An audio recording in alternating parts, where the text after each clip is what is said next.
Hey guys, welcome back to the channel. तो यार आज मैं तुम्हें एक्सप्लेन करने वाला हूँ पावर रेंजर की एक एनिमे सीरीज को जिसका नाम है गो गो लूजर रेंजर, जो कि हाल ही में 2024 में रिलीज हुई है। और सच बताओ तो यार इस एनिमे का concept live action power ranger series से काफी ज्यादा अलग है, क्योंकि इस एनिमे में अपना मेन हीरो कोई पावर रेंजर्स नहीं बल्कि एक एलियन है। तो चलो फिर बिना किसी देरी के शुरू करते इस वीडियो को। Let's go. एपिसोड की स्टार्टिंग में हमें पता चलता है कि कई साल पहले एक स्पेसशिप पृथ्वी पर आ जाता है। उसके अंदर कई सारे एलियंस रहते हैं जो कि पृथ्वी पर कब्जा करना चाहते थे, लेकिन पृथ्वी के पास भी अपने 5 रक्षक थे जो कि थे 5 पावर रेंजर्स। वो पांचों अपने पावरफुल हथियार और अपने हिम्मत से भाई उन सारे एलियन बॉसेस को मार देते हैं और बचते हैं तो बस उनके पंटर्स। लेकिन वो पावर रेंजर्स उन पंटर्स को नहीं मारते हैं, बल्कि उनसे एक डील करते हैं कि उन्हें हर संडे पृथ्वी के सरफेस पर आना होगा और उन सारे पावर रेंजर्स से फाइट करनी होगी। और अगर वो एक भी बार उनसे जीत जाते हैं तो वो भाई अपने घर वापस जा सकते हैं। जिसके बाद उन पावर रेंजर्स ने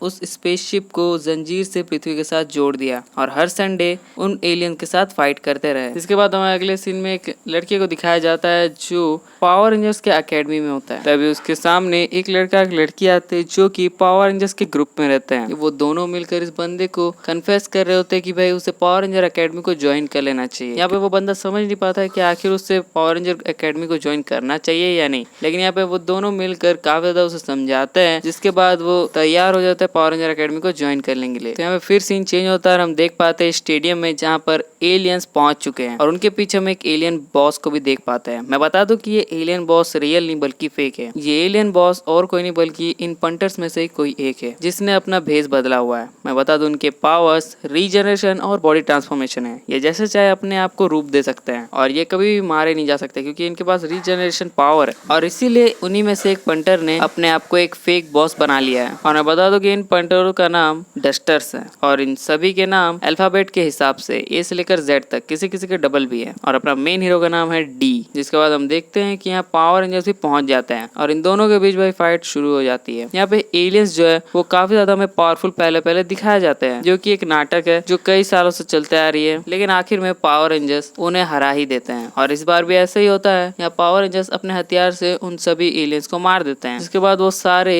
डस्ट बनकर वापस अपने स्पेसशिप पे चले जाते हैं, जो कि हमेशा ऐसे ही होता है। लेकिन इस बार उनमें से कोई एक डस्टर वापस से स्पेसशिप पर नहीं जाता है। वो वापस से अपने आप को वहाँ पर रीजनरेट करता है और उन सारे पावर रेंजर्स से लड़ने आगे बढ़ता है। और बता दो यही है डी, अपना मेन प्रोटैगनिस्ट। यहाँ पे डी काफी गुस्से से पावर रेंजर्स को मारने आगे बढ़ता है क्योंकि वो इस नाटक से तंग आ चुका है। और यहाँ पे जितने भी पावर रेंजर्स थे वो शॉक रह जाते हैं कि भाई पहली बार कोई डस्टर उनसे फाइट करने वापस से आगे आ रहा है। इसके बाद हम देखते हैं कि रेड रेंजर डी के पास काफी तेजी से जाता है और उसे एक ही स्लाइस में खत्म कर देता है और साथ ही उसे काफी ज्यादा बुरा भला भी कहता है और उसे उसकी औकात भी दिलाता है कि उसकी लेवल उनके जितनी नहीं है तो उसे उनसे डर कर ही रहना चाहिए। जिसके बाद अपना डी जो है वो डस्ट बनकर उड़ जाता है और वो फिर एक बड़े से बिल्डिंग के टेरेस पर आकर अपने आप को रिजनरेट करने लग जाता है। साथ ही अपने आप को एक ह्यूमन में भी ट्रांसफॉर्म कर लेता है और डिसाइड करता है कि वो इन इंसानों के बीच में रहकर ही इन पावर रेंजर्स को पहले खत्म करेगा। और हम देख पाते हैं कि ये बंदा और कोई नहीं बल्कि वही है जिसने भाई पावर रेंजर अकेडमी को ज्वाइन किया है। जिसके बाद हम अगले एपिसोड में देख पाते हैं कि डी की ट्रेनिंग चलती है। इसके बाद हम देख पाते हैं कि जो पहले एपिसोड में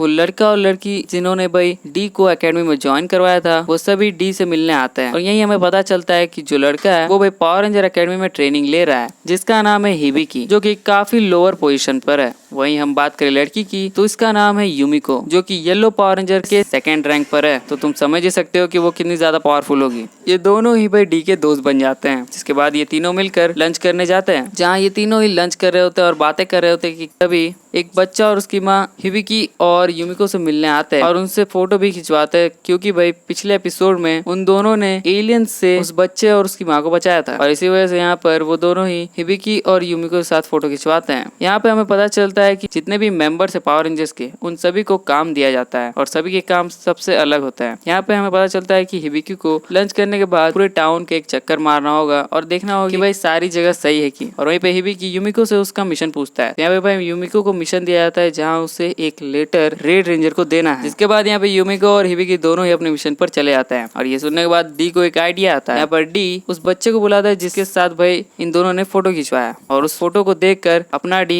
हिबिकी का फेस बना लेता है और फिर वो यूमिको के साथ चला जाता है ताकि वो रेड रेंजर के पास पहुंचकर उसे मार सके और इसीलिए वो एक खंजर भी अपने पास रख लेता है। और हम यहाँ देख पाते हैं कि यूमिको और डी अंदर जा रहे होते हैं, तब अपना डी यूमिको से वो लेटर भी ले लेता है। इसके बाद आगे जाते वक्त एक बड़ा सा दरवाजा आता है। यूमिको अपने आंखों के रेटिना से उस दरवाजे को खोल देती है और दरवाजा खुलते ही डी देख पाता है कि अंदर कई सारे रेड रेंजर्स हैं। ये देखकर डी शॉक रह जाता है और समझ नहीं पाता कि आखिर इनमें से असली रेड रेंजर कौन है। तभी उनमें से एक बंदा आगे आता है। वो डी और यूमिको से पूछता है कि आखिर वो दोनों यहाँ क्या करने आए हैं। तभी यहाँ पे डी कहता है कि वो रेड रेंजर को एक लेटर देने आया है। तभी वो बंदा कहता है कि वही रेड रेंजर है। ये सुनकर डी अपने खंजर को पकड़ने वाला होता है, लेकिन इससे पहले वो बंदा डी के हाथ को पकड़ लेता है और उससे पूछता है कि आखिर उसके बैग में क्या है। यहाँ पे डी बताता है कि उसके हाथ में लेटर है। तो भाई डी यहाँ पे तुरंत ही उसे मारने वाला होता है, लेकिन तभी यूमिको उसका नाम ले लेती है और हमें पता चलता है ये रेड रेंजर के 3rd रैंक से जिसका नाम है सन। इसके बाद यहाँ पे डी को भी पता चल जाता है कि ये असली रेड रेंजर नहीं है, तो इस वजह से वो उस खंजर को नहीं निकालता है। लेकिन फिर भी यहाँ पे वो बंदा वो डी का हाथ नहीं छोड़ता है, क्योंकि यहाँ पर भाई डी वो सही से सन का नाम नहीं पा रहा था जिस तरह से भाई हिबिकी लेता है, क्योंकि वो हिबिकी को जानता है। लेकिन यहाँ पर डी को नहीं पता कि आखिर हिबिकी उसे किस नाम से बुलाता है, जिस वजह से वो अलग अलग नाम से सन को बुला रहा होता है। तो यहाँ पर सन को भी शक होने लग जाता है, लेकिन उससे पहले यहाँ पर यूमिको डी से वो लेटर लेती है और सन को दे देती है। इसके बाद वो दोनों ही वहाँ से निकलने लग जाते हैं। निकलते हुए यहाँ पर डी सोच रहा होता है कि आखिर वो कैसे पहचाने कि भाई असली रेड रेंजर कौन है। तभी बाहर निकलते वक्त उसे एक पोस्टर दिखता है जिस पर 3 रेड रेंजर के फोटो रहते हैं, जिसमें से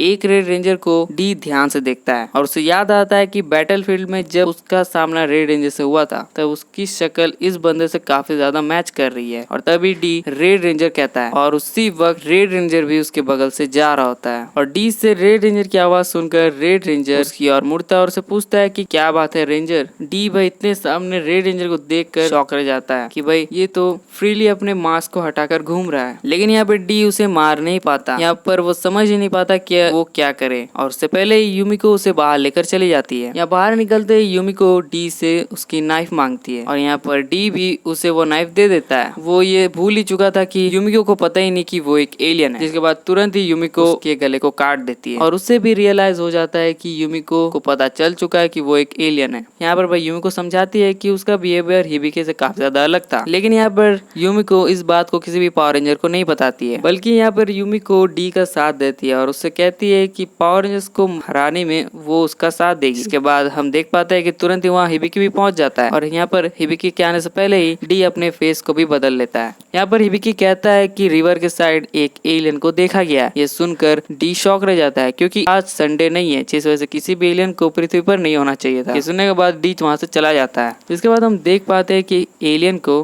कई सारे रेड रेंजर्स के कैडेट्स दौड़ा रहे होते हैं और तभी डी भी वहाँ पहुंच जाता है। वो देख पाता है कि ये और कोई नहीं बल्कि उसका दोस्त एफ है। यहाँ पर वो एफ को देखकर शॉक रह जाता है और समझ नहीं पाता कि आखिर वो यहाँ क्या करने आया है। और यहाँ पे एक फ्लैशबैक जाता है और हमें पता चलता है कि कुछ समय पहले एलियंस के स्पेसशिप पर रेड और ब्लू रेंजर हेलीकॉप्टर से आते हैं, जहाँ रेड और ब्लू रेंजर वो पूछते हैं कि आखिर वो कौन सा एलियन था जिसने वापस से वहाँ रीजनरेट किया और हमसे लड़ने आगे बढ़ा। तो यहाँ पर उन सभी का कप्तान ये बताता है कि वो बंदा डी था, लेकिन वो अब तक वापस नहीं आया है। ये सुनकर ब्लू काफी ज्यादा गुस्सा हो जाता है और वो उससे कहता है क्या वो छुप कर हम सबको मारने का प्लान तो नहीं बना रहा। तो यहाँ पर एक कहता है कि नहीं, ऐसा हो ही नहीं सकता, ना उसके पास पावर है ना ही इंटेलिजेंस, जिस वजह से वो तो ऐसा कर ही नहीं सकता। लेकिन यहाँ पर रेड और ब्लू उसकी एक नहीं सुनते हैं और उन सारे एलियंस को काफी ज्यादा डराते हैं। साथ ही उन सब पर नजर रखने के लिए ब्लू अपने 2 कैडेट्स को भी वहाँ रख देता है ताकि 24 घंटे उनकी जानकारी उन पावर रेंजर्स को मिलती रहे। और यहीं पर ये फ्लैशबैक खत्म हो जाती है। उन सभी कैडेट्स से भाग रहा होता है, तभी वहाँ असली का रेड रेंजर पहुंच जाता है और जरा भी इंतजार न करते हुए अपने पावरफुल वेपन को निकालता है जिसका नाम है डिवाइन आर्टिफैक्ट, जिसके यूज से किसी भी मॉर्टल बीइंग को मारा जा सकता है और वो फिर कभी भी अपने आप को रीजनरेट नहीं कर पाएगा। जिसके बाद वो तुरंत ही उस पावरफुल वेपन को एक्टिवेट करता है और एफ के ऊपर वो वेपन चला देता है, जिसके बाद वो तुरंत ही एफ को मार देता है और यहीं पे हो जाती है एपिसोड 2 की एंडिंग। आई होप कि तुम्हें ये वीडियो पसंद आया तो प्लीज चैनल को लाइक कर देना, सब्सक्राइब कर देना और आगे के भी एपिसोड